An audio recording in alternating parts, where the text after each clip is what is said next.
Welcome back, ladies and gentlemen, here at Coca's Pizza in Canfield. DJ Yoakley and the head coach of the Canfield Cardinal football team, Joe Ignazio, joins us. And Coach, coming off a bye week, I mean, we heard some of your guys talk about how rejuvenating a bye week can be. Talk to me about what it means for you guys heading into the thick of the season with you guys 16 seed right now and basically controlling your own destiny. Yeah, it's a good chance. I don't know necessarily that I like it from certain standpoints. Hard to keep the kids focused when they know they're not playing on Friday. But they've done a great job of it over the last couple of years. Started this a couple of years ago with the change in playoff format and things like that, and knowing that we were going to be pretty good. PAF took the opportunity to kind of get our guys healthy before long playoff pushes, especially when you have to face teams like Ursun and Chardon and so on. So it's worked out well for us. You know, it's worked out well for us this year as well. Just we've been bitten a little bit by the injury bug ever since summer, and you know, we don't give the guys the week off or anything like that. We did some community service with hurricane relief, and Canfield Fire Department and Police Department did a drive that we helped out Monday, Tuesday, Wednesday after practice. Our teachers had conference Thursday, so this is the first year it's fallen on a conference night. So we gave them Thursday off and Friday off, and then we have them in again early Saturday morning to watch some film. And we do something called Breakfast of Champions at Canfield, and we've done it ever since, you know, Pav ran the program. But we take the one of the last JV games of the year at home. Usually it falls under, this year's a little bit different, and celebrate our JV football players, our scout team football players, and we honor them with a breakfast, and they get to go first and eat first and things like that, which normally our regular Champions Club, the kids that win the off season do that, is sort of an incentive. So it's good to celebrate those guys. So didn't have the week entirely off, but you know, we stay focused and do a lot of football and some rest, and hopefully we'll make a push here to end the season. Friday night, last Friday night, I should say, 7 o'clock-ish. It feels like, you know, it's a little bit colder here in October.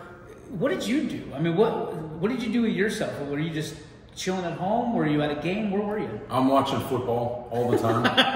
If it's not our film, it's one of our opponents, or you know, I don't get out to see too many other teams outside of, you know, our opponents, but I like to keep an eye on certain scores and things like that. And yeah, so I stayed home, but watched some football. Yeah. Just breaking down film on the computer and things like that. But it was good. It's weird. I mean, I say the same thing when our season eventually ends. Yeah. I don't know what to do with myself. Yeah. You know, my honey-do list gets real long, you know, because my wife's been phenomenal in my coaching career, and but I know she gets to a point usually, and my kids are older and a little bit more responsible now, but when they're younger and, you know, running around and she's got to take care of them, there were some moments I knew it was time to get home and make the wife happy, but she's phenomenal. So it was weird to be home, but yeah, just watch some film. So do you guys have a coach's group text or anything like that you're talking like on a night like Friday? I'm sure you weren't alone, that you didn't know what to do with yourself. Were you guys communicating and saying, hey, are you watching this game? You watching this game? Or was it just kind of crickets? Yeah, this year it was, normally we'd meet out and we'd go watch a game or get to an opponent and scout, but this year was unique because our last two opponents played each other on a Thursday. Yeah. So Friday night, we really didn't have an opponent to go and scout because both teams had played. So we exchanged film early and just started breaking film down. That's incredible. All right, now we crank it up for Howland this Friday. They come to town. They come to the Cardinals' Nest. What do you think you guys, I mean, are the boys focused again? Is it hard to get it cranked back up to 10 where you need to be? And have you seen it? Have you seen that rejuvenation that they talked about in their eyes and you know, in their spirits? Yeah, and it took a hit in our defensive practice today from one of our juniors to get things a little bit going. I thought our week started off a little bit too loose than what I would like, you know, but that hit got practice going this afternoon and kind of got our guys focused. And then we talked after practice and let them know that we don't underestimate any of our opponents and any team's dangerous. And, you know, we need to put a complete game together ourselves. So you know, we always talk about controlling the controllables, and most of it's us.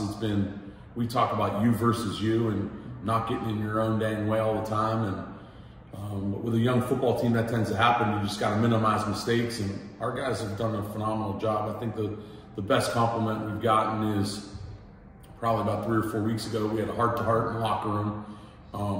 Had a couple guys step away from the program for whatever reason, and we just put our foot in the ground and said, listen, we're not going to lower our standard to what people outside of our locker room want the program to be, and we're never going to coach soft, and we're never going to, you know, not coach hard until the end of our last game. And that's our staff is very competitive, and most of us played and coached football in high school and college, and we understand it's a game that we love. You know, I always joke and say it's like a drug.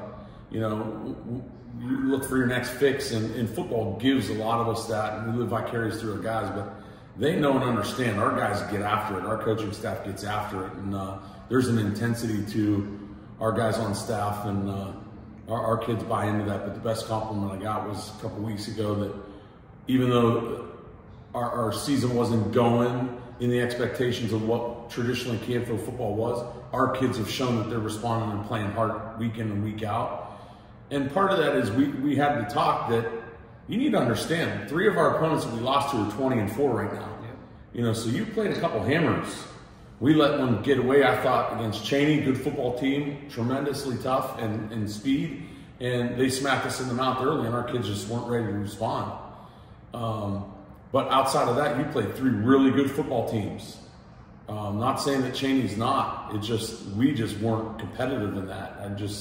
I was disappointed in the way that we let them take it to us early on. But just keep preaching to them. Hang in there. You know, this is when football's fun. October are meaningful games, and you're certainly right there. And you win the next 2, and you're in the playoffs, and you probably exceed more expectations outside of our locker room than what any chance anybody gave them, and you know, that's what we're shooting for. You said meaningful games. One of the things I admire about you most is you talk about this team having heart and discipline. How challenging is it for you, your staff, your players, to not look forward, to not go to Joe Idle, to look at the potential, like start doing the Rain Man calculations of what it takes, you know, and just controlling your own destiny. I think that's the hardest thing. How hard is it to just convince yourself and the teams of, if we just take care of what we need to take care of, everything else take care of itself? Yeah, we start early on Saturday mornings. Our coaching staff talks about the previous game. We talk about expectations moving forward in the next week. We give our seniors and team an opportunity at the end of film to stand up and air out any concerns, celebrate anybody that needs to be celebrated. And then we talk about turning the page and focusing on the following week's opponent. And from there on out, it's that opponent all week long. You know, we really don't talk about the playoffs and where we're sitting and what we need to do. It's just take care of every game, and buying into the game plan and all 3 phases is something that our kids do. And, you know, our coaches do take a look at things like that. And I don't sit there and try to figure out every waking scenario on if this team wins or loses against this opponent and where we're going to end up in, you know, the chips fall where they may, and we're ready to play. When you look at just a scenario of, okay, you guys are here, you've got 2 games, got to win those games. I guess the better question, let's start a different one. Sure. The difference, the 6 inches between a pat on the back and a kick in the butt. Right? How do you know the right time? Because success it just depends on who the person is looking at it. You have a standard up here of what this program is. There's a lot of people, as you mentioned, that might look at this and say, hey, this is still successful, but your vision's up here. How do you kind of gauge that 6 inches between that pat on the back and the kick in the tail? Yeah, I think good coaches have a good pulse on what their kids are like and how they respond in certain situations, and a lot of that comes with pushing their buttons in the off season. And you know, I'm someone that's always gone and attended, you know, watching their participation in the off season in other sports. I'll go to anything and everything that our kids are participating in.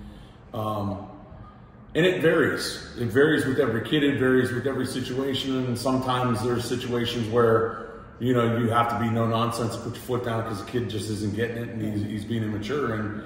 And the best thing to do for that kid at that moment is kind of have a life lesson moment. And sometimes they respond to that, sometimes they don't. And if they don't, you know, you put your head down on the pillow at night knowing you know ultimately you're doing the best thing for your football program and the best thing for young men. Sometimes they don't always understand that, nor are their parents supportive of that. But those are the tough decisions good and true leadership makes. You know, and then the chips fall where they may, you know, as a result. But, you know, I'm in a position where you're not always going to make everybody happy. 50%, right? You're not higher, essentially. But our kids know we're not going to change our standard. If you're not living up to your standard, we don't sugarcoat things, and we have those conversations. And if you're not making changes, we're going to find someone else that will. Appreciate that, Coach. Thank you for that. All right, last question for you. Let's take it off the beaten path. We talked to MJ about his biggest fears. Let's talk to you. I mean, what are your top 3 biggest fears this spooky season? Oh. Personally? Yeah. For the longest time ever, I had a huge fear of heights. Okay. Up or down? Like, can you look up at... It was more being up high. Yeah. When I was little, my uncle used to come over on his lunch break, and I think he left the crib rail down one time, and I fell out. And I just always remember ever since I was a young kid having a fear of heights.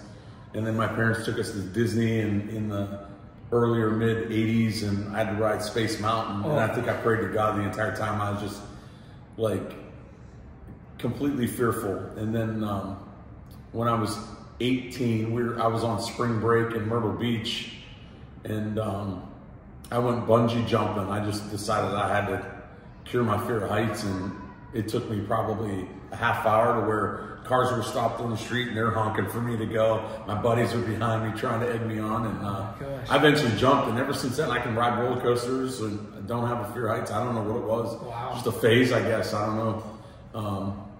My kids are a little like that also as they've grown up, but they've never been too fearful to ride. And we've been to Florida and things like that. But yeah, fear of heights. You a ghost guy? No, not really.